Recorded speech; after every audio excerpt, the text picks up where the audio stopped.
الإسلام ديني ومحمدا رسول الله. السلام عليكم ورحمة الله وبركاته. الحمد لله. Allahumma salli ala Sayyidina Muhammad wa ala ali Sayyidina Muhammad. Yang sama-sama kita hormati Bapak Bupati Kabupaten Bengkulu Selatan beserta seluruh jajaran.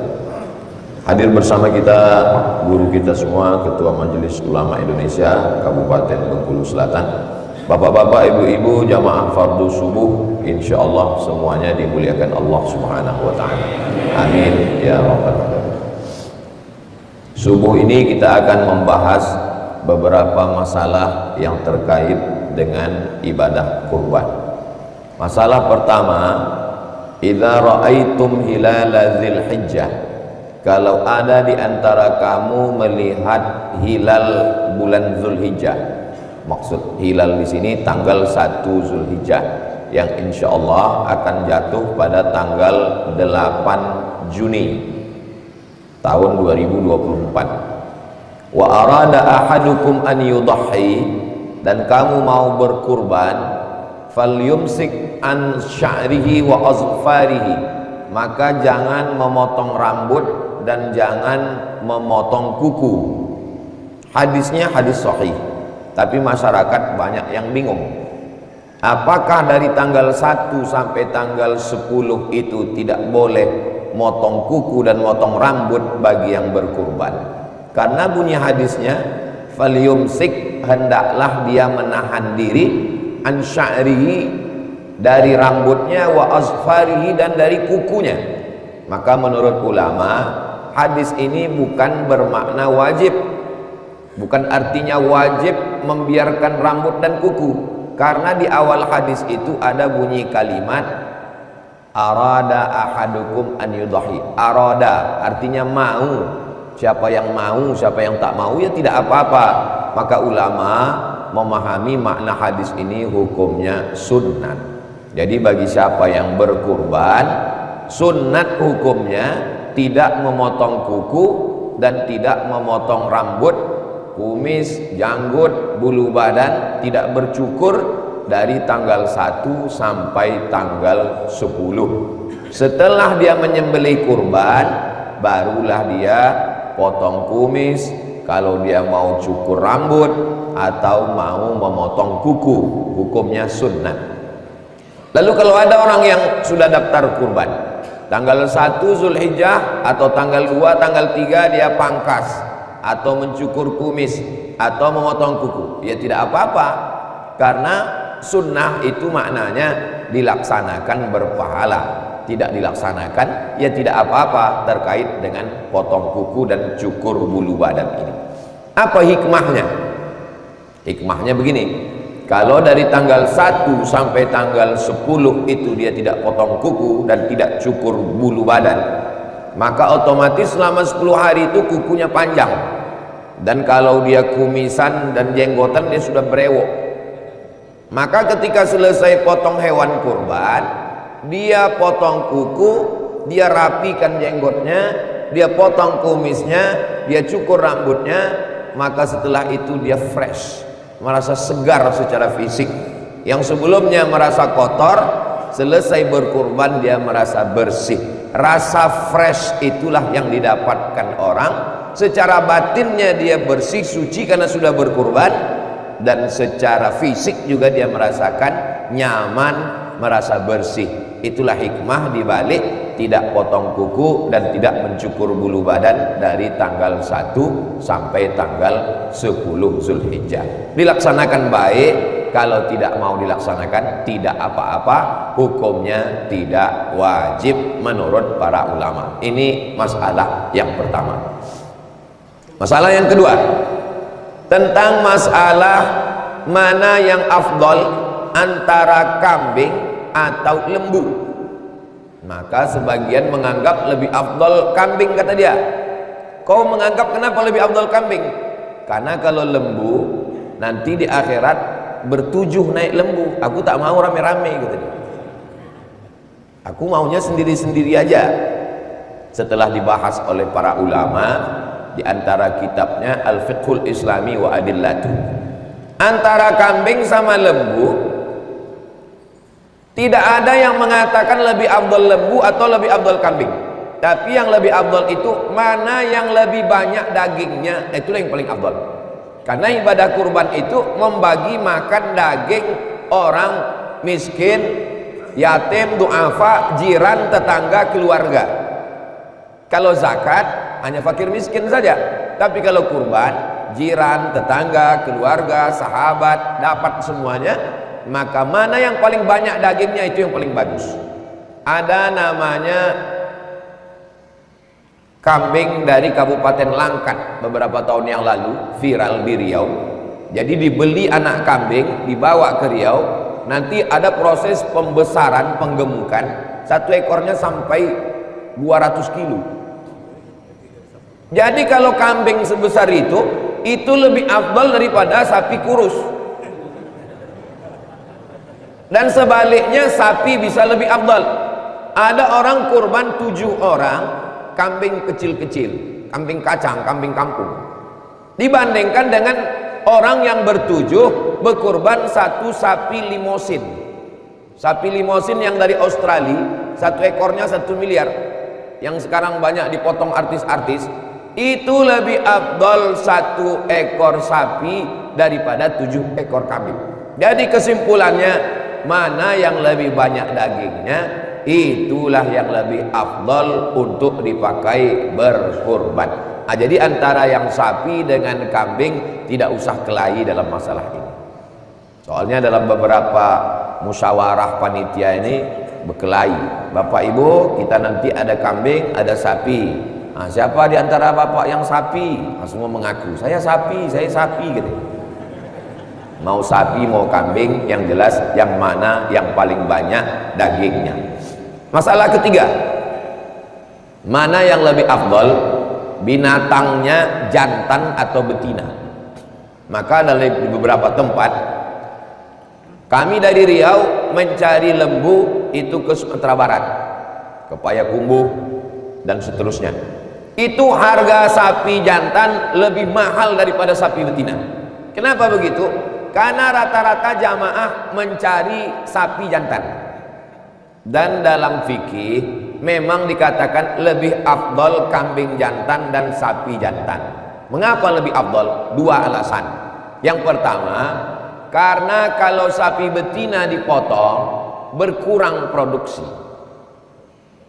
Jadi efeknya itu pada efek ekonomi. Bayangkan kalau sapi betina yang dikurbankan, tinggal sapi jantan, berkurang produktivitas. Sedangkan Islam ini ada namanya zakat. Zakat itu ada zakat perdagangan, ada zakat hewan, di antaranya zakat kambing dan zakat sapi. Bagaimana orang mau berzakat sapi kalau sapi betina dipotong? Itulah mengapa sapi jantan dan kambing pun kambing jantan. Alasan yang kedua, kenapa kambing jantan lebih afdal dan sapi jantan lebih afdal? Ternyata menurut ulama dalam kitab-kitab fikih, kambing jantan dengan sapi jantan dagingnya lebih enak daripada sapi betina. Dalam bersedekah, kita disuruh bersedekah makanan, mana yang paling lezat, mana yang paling enak, itulah yang kita sedekahkan. Atas 2 alasan itulah kenapa sapi jantan dan kambing jantan lebih afdal dipakai berkurban daripada betina. Jadi maklum kalau harganya tinggi. Tapi kalau nanti waktu rapat panitia, Bapak Ibu sekalian, masjid kita ada 10 sapi, yang 8 jantan, yang 2 betina, tidak perlu komplain karena kurbannya tetap sah.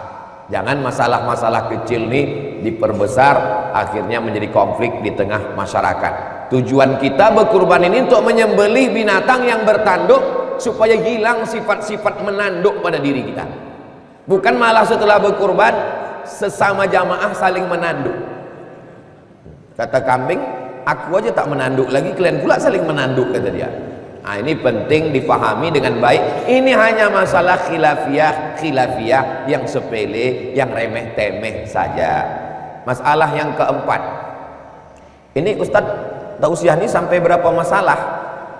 sampai masuk waktu maghrib.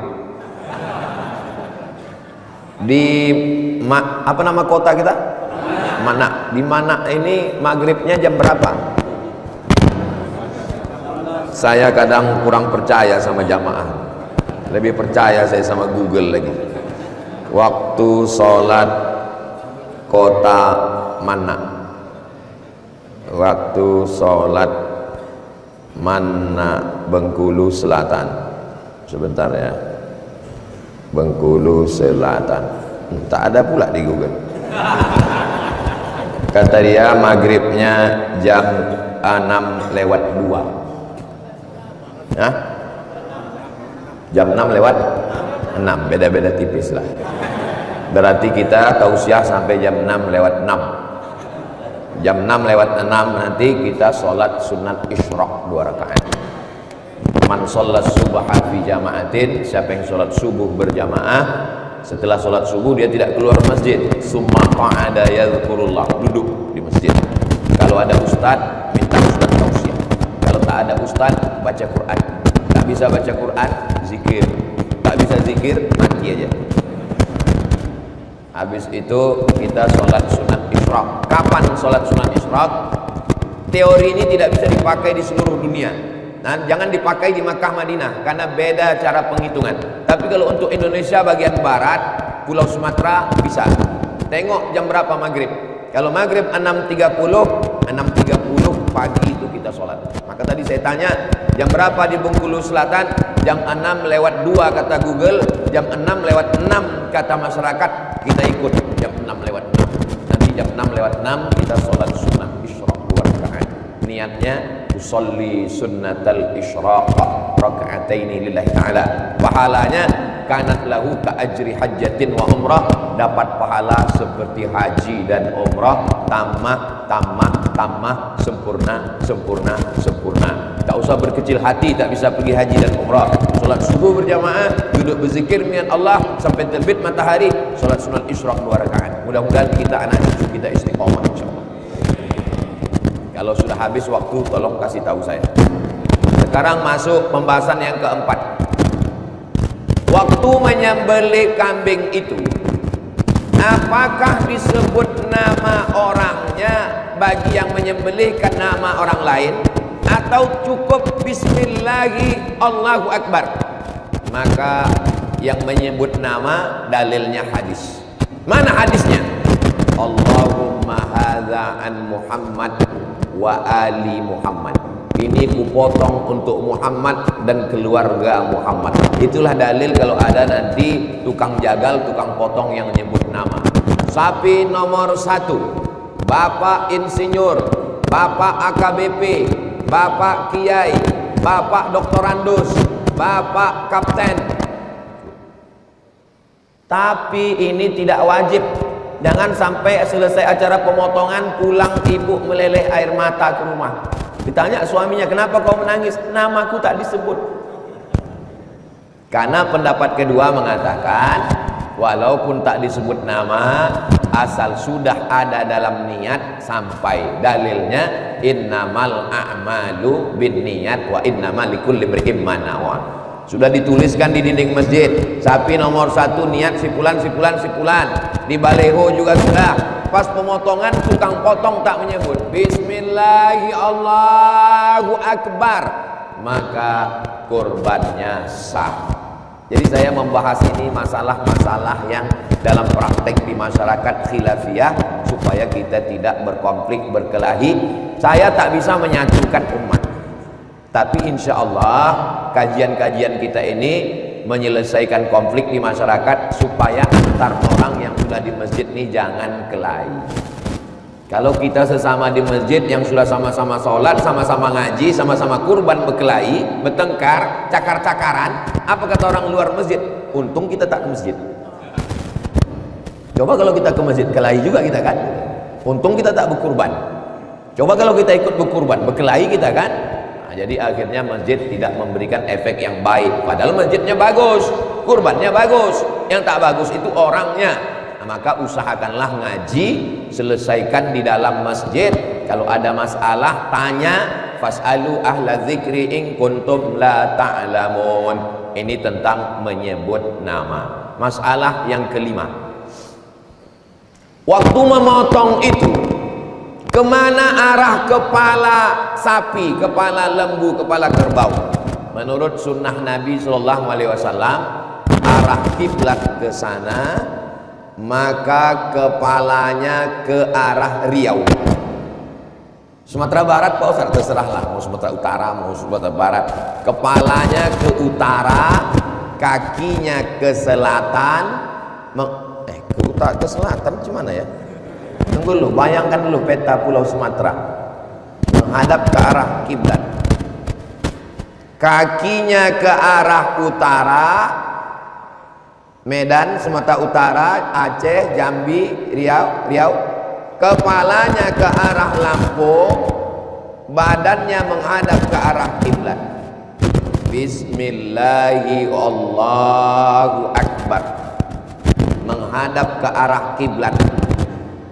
Menghadap ke arah kiblat. Nabi SAW menginjakkan kakinya, tapi tidak dengan bertenaga keras, hanya sekedar menenangkannya saja. Lalu kemudian tangan kanannya memegang, tangan kiri memegang kepala, tangan kanan memegang pisau. Dianjurkan menyembelih sendiri.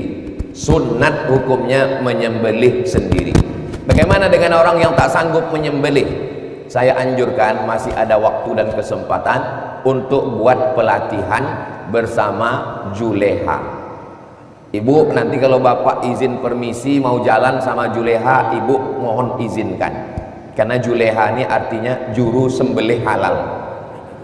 Ketua Juleha Sumatera Selatan bersama kami sekarang namanya Al-Mukarram Ustadz Kemas Ali. Minta pelatihan ke beliau, karena banyak sekarang praktek motong ini yang tidak sesuai dengan syariat Islam. Viral video beberapa waktu yang lalu, motong kambing, sapi pakai pisau dapur yang tumpul. Menyiksa binatang tak boleh. Idza dzabhtum fa ahsinuz dzabhah. Kalau kamu menyembelih, sembelihlah dengan baik. Macam mana menyembelih dengan baik? Falyuhidda syafratahu, pisaunya tajam. Nanti di Juleha diajarkan mengasah pisau. Setelah pisaunya tajam, ambil itu batang pisang atau kertas, bisa dipotong goloknya, barulah dipotongkan.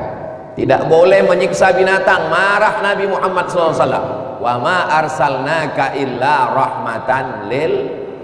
Bagaimana teknik menjatuhkan sapi, bagaimana teknik menjatuhkan kerbau lembu, bagaimana teknik memotong supaya binatang itu tidak tersiksa. Karena kata Nabi SAW, idza qataltum fa ahsinul qitlah. Kalau kamu membunuh, bunuh dengan baik, sekali pukul mati. Kalau kamu menyembelih, sembelih dengan baik, tajamkan pisaunya. Wal yurih dzabihatahu, buat binatang itu mati tenang.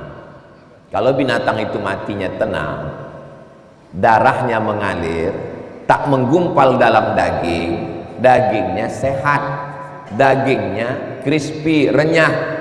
Kalau binatangnya stres, banyak sekarang hari raya kurban binatang stres. Tengoklah nanti pas hari raya kurban, viral video melompat patah kaki sapi. Ada jamaah bertanya ke saya, Ustaz Somad, kami mau menyembelih sapi, sapi itu lari belum balik sampai sekarang. Siapa yang bertanggung jawab mengganti duit sapi? Saya bilang yang bertanggung jawab mengganti duit sapi panitia, bukan masjid. Masjid tak ada hubungan dengan kurban, karena akadnya adalah dari pekurban kepada panitia. Maka panitia bertanggung jawab sampai memotong. Tapi jangan gara-gara ini panitia mundur semua setelah ini. Artinya kita kawal dengan benar. Ini tentang memotong. Ada ilmunya motong ini. Tidak semua orang yang berilmu bisa motong. Tidak semua orang yang motong berilmu. Ada orang berani motong tapi tak berilmu. Kasih golok dia potong. Begitu selesai dipotong, dibuka tali sapi, sapi tegak berdiri. Kenapa tegak? Rupanya yang putus baru urat makan, urat napas belum putus. Urat napas kalau tak putus, urat makannya putus, darah terbuka, nampak saluran pipanya bolong, tapi napasnya belum putus, tegak sapi ke atas. Dipanggil pula ustadz membaca ruqyah. Ada orang berilmu tapi tak bertenaga. Ilmu motong tahu dia, ini mesti putus urat makan, mesti putus urat napas. Teori mantap. Begitu dipotong, nampaknya darah, dia pun pingsan. Sapi tak mati, yang motong pingsan. Heboh pula jamaah mencari ambulan untuk membawa tukang potong. Maka nanti carikan khusus tukang potong yang spesialis supaya kita tidak dua kali kerja. Panitia tolong dipilih anak-anak muda yang cekatan. Orang tua walaupun bersemangat jangan kasih ikut. Mohon maaf yang sudah tua jangan tersinggung. Ini melihat fakta di masyarakat, banyak orang tua yang bersemangat kena sipak sapi sampai sekarang belum sehat. Bukan berarti orang muda tidak disipak sapi, ini ikhtiar dari kita. Masih bertongkat sampai sekarang. Maka jangan tersinggung bapak-bapak, ini saya bicara ini niat baik melihat fakta di tengah masyarakat. Pisaunya itu bukan hanya sekedar pisau, dari atas ke bawah dengan dari bawah ke atas berbeda efeknya. Nampaknya simpel sederhana. Ditarik pisau dari atas ke bawah, darahnya muncrat ke atas, mesti ditutup pakai daun pisang. Tapi kalau ditarik dari bawah ke atas, maka darahnya turun ke bawah. Jangan sampai potong berkali-kali. Dia mesti sekali tarik. Pisau itu dipegang gagangnya begini, yang tajam di sini ditarik dari bawah begini. Bismillahi Allahu Akbar. Memangnya Ustaz Somad pernah motong? Tontonlah videonya di YouTube. Buat situ, UAS motong hewan kurban 3 tahun yang lalu. Setelah itu saya tidak pernah lagi. Saya ini termasuk orang yang tak sampai hati. Saya seumur-umur tak pernah motong ayam. Disuruh mak saya dulu motong ayam, tak mau saya. Tapi pas setelah acara pelatihan Juleha itu, mereka suruh, tak mungkin saya nolak, malu kita kan. Suruh, Ustaz potong, siap saya bilang. Potong, habis potong, wal awal wal akhir. Itu yang pertama dan terakhir, setelah itu tidak lagi.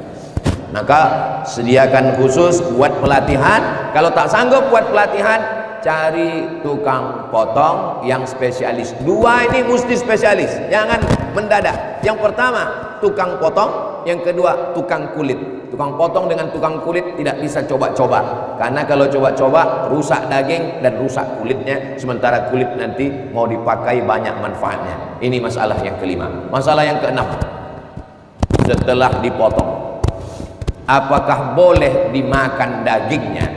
Maka Allah berfirman dalam Al-Quran, fakulu minha, makanlah dagingnya. Bukan boleh, Allah menyuruh makanlah dagingnya. Kalau disuruh itu berarti wajib? Tidak wajib. Hukum memakan daging kurban sunnah. Tapi katanya Pak Ustadz haram makan daging kurban. Daging kurban yang haram dimakan kurban wajib. Kurban wajib tak boleh dimakan. Kurban wajib itu yang mana? Kurban nazar. Saya bernazar, ya Allah, kalau lulus anak saya tahun ini CPNS saya berkurban. Tapi kalau tak lulus sampai mati saya tak berkurban. Itu tak boleh dimakan. Tapi kalau kurbannya kurban sunat, maka boleh dimakan dagingnya. Berapa yang dimakan? Fakulu minha, makan sedikit saja. Apanya yang dimakan dan berapa banyak? Maka tengok Nabi, hadis Nabi SAW, akala min kabidi udhiyatihi, Nabi memakan hati hewan kurbannya. Ini beda Idul Adha dengan Idul Fitri. Idul Fitri habis sholat subuh makan dulu. Habis makan batalkan puasa hari itu, tak boleh puasa, karena puasa haram tanggal 1 Syawal. Setelah makan baru sholat Idul Fitri. Kalau Idul Adha habis sholat subuh tak boleh makan. Sunnah hukumnya untuk tidak makan, tidak minum. Maksudnya seperti puasa. Karena banyak juga jamaah ini tidak makan, tidak minum, tapi 5 batang sudah habis.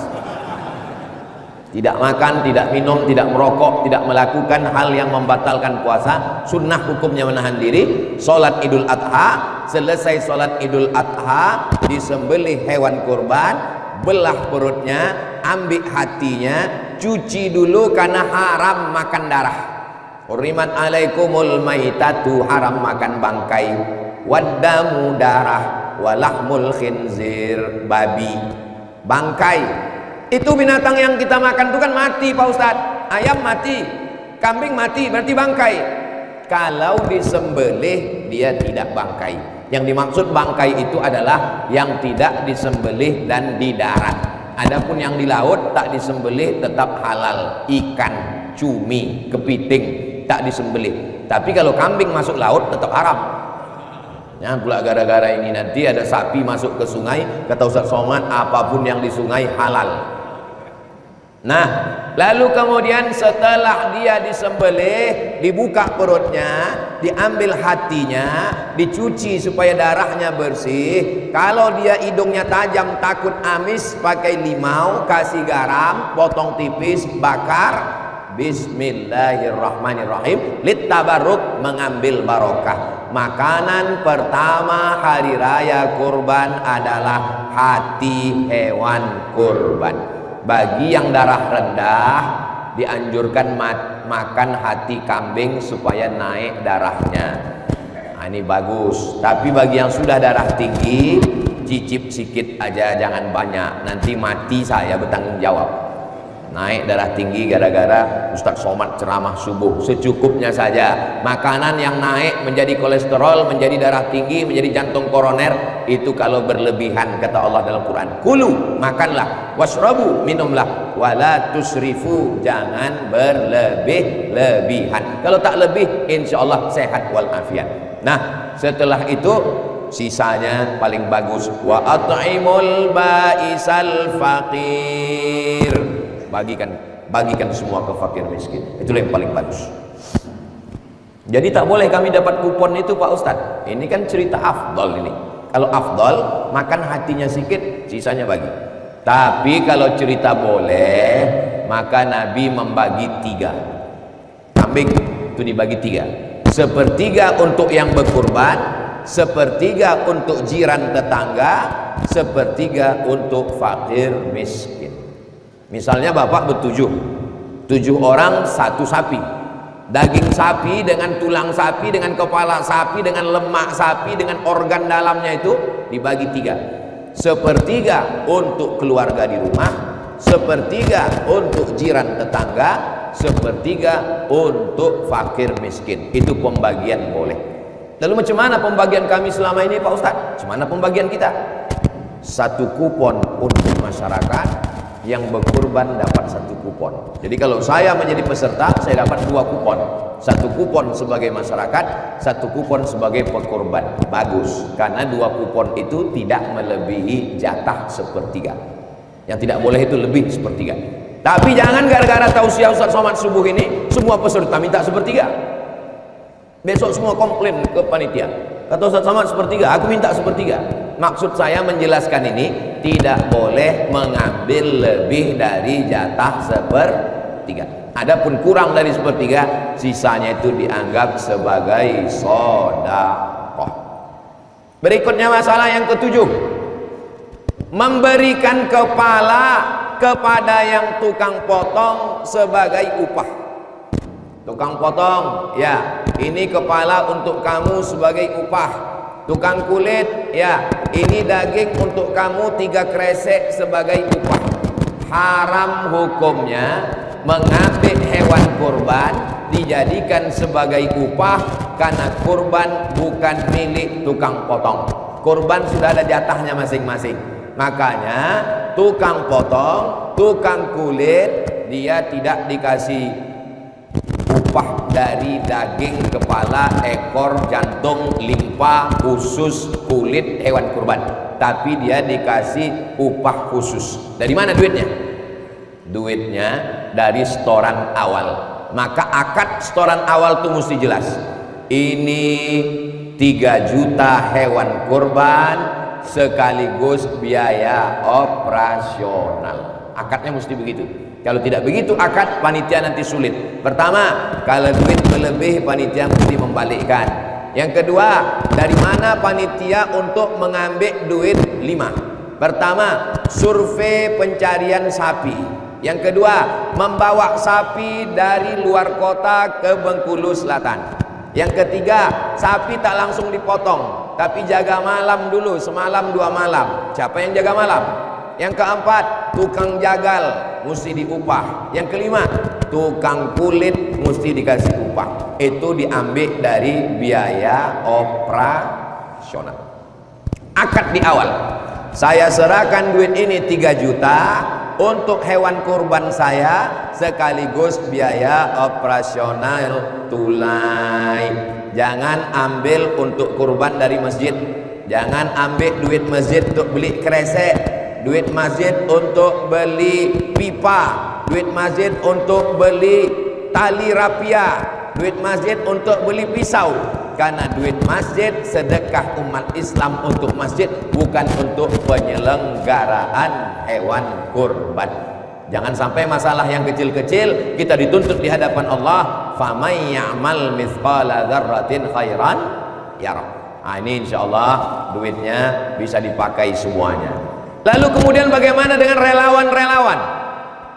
Relawan dapat 2 kupon. Misal, 1 kupon sebagai masyarakat, 1 kupon sebagai relawan tukang potong-potong, tukang cincang-cincang, tukang masuk plastik, tukang bagi-bagi, boleh. Karena itu sebagai hadiah. Loh, Ustaz Somad tidak konsisten. Tadi katanya sebagai upah tak boleh, ini sebagai hadiah kok boleh? Sebagai hadiah boleh, sebagai upah tak boleh. Apa beda upah sama hadiah? Hadiah dapat alhamdulillah, tak dapat tak apa-apa. Tapi kalau upah mesti dapat. Kalau tak dapat, pisau itu naik ke atas. Tukang potong dengan tukang kulit itu bukan hadiah. Tukang cincang-cincang, tukang masuk plastik, tukang bagi-bagi, itu memang relawan. Maka sebelum acara penyembelihan, relawan disadarkan dulu. Hai relawan-relawan, kalian ini memang betul relawan. Nanti kalau kurang jangan mengamuk, karena kalian tak dapat. Yang dapat upah ini cuma 2. Yang pertama tukang potong, yang kedua tukang kulit. Adapun kalian nanti kalau berlebih dapat, kalau tidak tak dapat ya. Nah, kalau tidak nanti dia menganggap asalkan kerja dia dapat.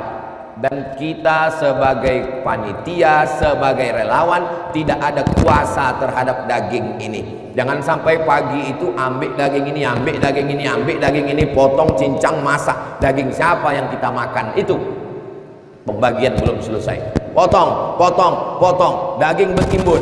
Sementara kita mau kerja, belum makan pagi. Datang ibu, datang bapak, potong, potong, cincang, sup, makan. Daging siapa yang kita makan itu? Kalau gitu kita beli lontong Pak Ustadz. Kata panitia, kalau makan lontong aku tak bertenaga. Bagaimana solusinya? Solusinya begini. Panggil bapak-bapak pemilik sapi nomor 1. Kepada bapak pemilik sapi nomor 1, 7 orang silakan maju. Maju mereka.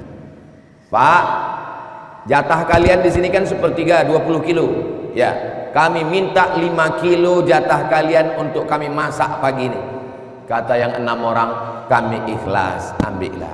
Ada yang 1 tuh agak kurang ikhlas, saya kurang setuju. Bawa, izin ya Pak ya, bawa golok tuh ke atas, izin ya. Iya, ambillah, ambillah. Gitu deh. Izin yang 7 orang ini, bukan semuanya kita ambil jatah dia. Itu tidak mengurangi jatah dia, dia tetap dapat 2 plastik. Supaya jangan kita semena-mena. Ambil kepalanya, bagikan ke sana, ambil ekornya, bagikan ke sana, ambil tulangnya, punya siapa ini? Kita bukan penguasa di sini. Kita hanya dititipkan amanah untuk mengurus hewan kurban, maka buatlah sesuai dengan tuntunan Rasulullah sallallahu alaihi wasallam. Nah, ketika pembagian muncul masalah yang ke-8. Lama betul jam 6 lewat 6. Masalah yang ke-8 adalah waktu membagi hewan kurban, tak semua tetangga kita ini Islam. Ada di komplek itu orang yang tak Islam. Apakah orang tak Islam boleh dapat hewan kurban? Maka hukumnya kata Syekh Atiyah Sohar dalam kitab Fatawa Al-Azhar, boleh. Mana dalilnya? Enak aja bilang boleh tak boleh. Dalil, mana dalil? Dalilnya Asma melapor ke Nabi, ummi qadimat, emak saya datang, dia tak Islam. Afa asiluha, boleh saya sambung silaturahim dengan orang tak Islam? Kata Nabi, siliha, silakan sambung. Apa uktiha? Boleh saya kasih hadiah? Kata Nabi, iktiha, berikan hadiah.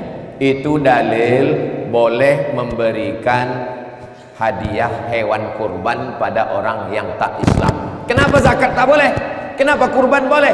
Karena zakat wajib dan asnafnya ditetapkan 8. Tak boleh keluar. Innamas shadaqatu lil fuqara wal masakin wal amilina 'alaiha wal mu'allafati qulubuhum wa fir riqab wal gharimin wa fi sabilillah wa ibnis sabil.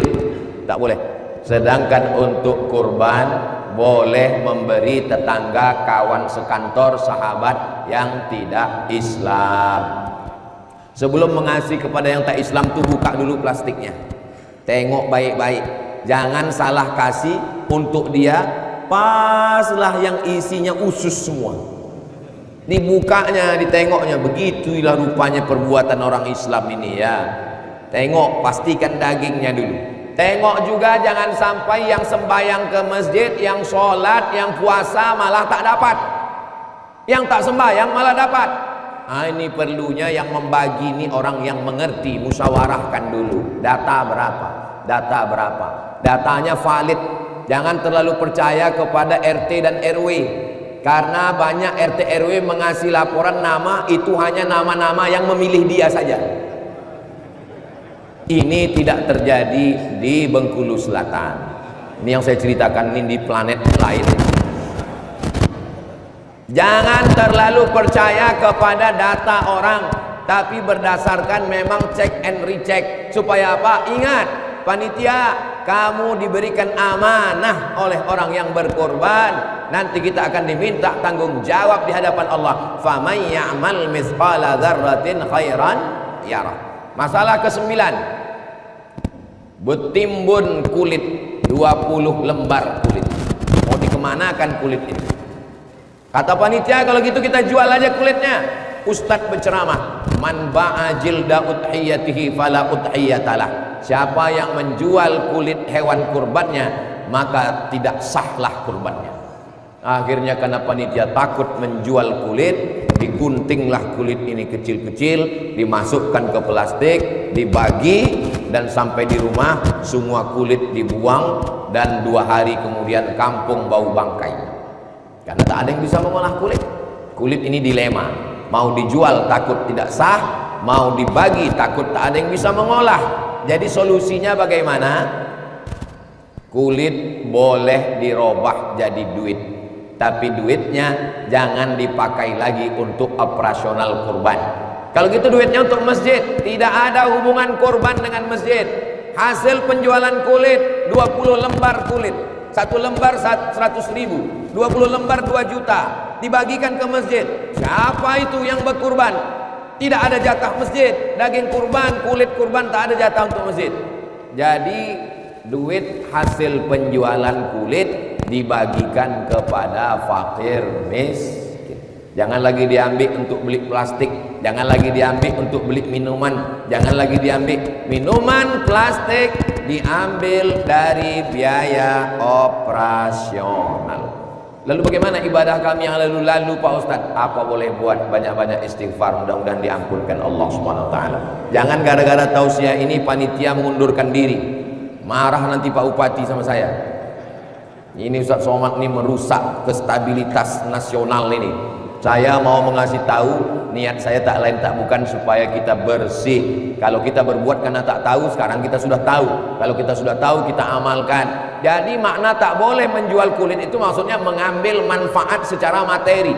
Adapun setelah dirobah dari kulit menjadi duit, duitnya dibagikan lagi daripada terbuang mubazir, maka hukumnya boleh. Masa di Bengkulu Selatan tak ada yang pandai mengolah kulit? Cari itu www.kulit.com. Robah, berapa kalian mau beli kulit ini? 1 lembar 100.000. Kami ada 30 lembar, 3 juta. Mari duit 3 juta, bagikan ke fakir miskin. Itu jatah mereka. Karena kata Nabi, wa at'imul ba'isal faqir. Bagikan ke fakir. Masalah yang ke 10. Nama 7 orang. Nomor 1 Pak Doktorandus, nomor 2 Pak Bupati, nomor 3 Pak Sekda, nomor 4 Pak Ketua MUI, nomor 5 Ketua Penggerak PKK, nomor 6 almarhum, nomor 7 almarhumah. Gimana ceritanya orang mati kok bisa berkurban? Nomor 10 pembahasannya kurban untuk orang mati. Orang yang sudah meninggal dunia berkurban. Ustadz Abdul Somad berkurban ya. Saya, istri saya, anak saya, Sami Ahmad Misbahi Ibadillah, Mizian Hazik Abdillah, Sami Ahmad Misbahi Ibadillah. Berempat. Yang 3 lagi atuk saya, ayah saya, emak saya. Yang 3 ini udah meninggal. Mana dalilnya Ustadz berkurban 3? Dalilnya hadis Nabi. Nabi waktu berkurban, Allahumma hadza an Muhammad wa ali Muhammad. Ini kupotong kurban untuk Muhammad dan untuk istri Muhammad sallallahu alaihi wasallam. Padahal waktu itu Khadijah sudah meninggal. Itulah dalil berkurban untuk orang meninggal dunia pahalanya sampai. Tapi hadisnya jelas, idza mata ibnu Adam inqata'a amaluhu. Kalau manusia sudah mati, maka putuslah amalnya. Tak ada lagi tahlil, tak ada lagi baca Yasin, tak ada lagi kirim-kirim, tak ada lagi kirim-kirim kurban. Putus sudah. Hadisnya sahih. Kepala kau tak sahih. Hadis tentang orang mati putus itu hadisnya ada dalam Sahih Muslim. Bunyi hadisnya idza matal insan. Kalau manusia mati inqata'a, putus amalnya. Maksudnya amal orang yang mati itu putus. Orang yang mati itu amalnya putus. Adapun amal orang hidup ke orang mati tidak putus. Misal Abdul Somad, mati Abdul Somad. Apakah Abdul Somad masih bisa beramal? Abdul Somad tidak bisa beramal karena Abdul Somad sudah mati. Itulah maksudnya amal Abdul Somad ini putus. Tapi amal orang Bengkulu, hebat masjid di mana ini, dia kalau waktu sudah habis mic itu bisa mati sendiri. Nah itulah. Kalau tempat lain, saya perlu juga saya kasih tahu ke pengurus-pengurus masjid, tolong di setel mic kalian supaya ustadz jangan terlalu lama ceramah.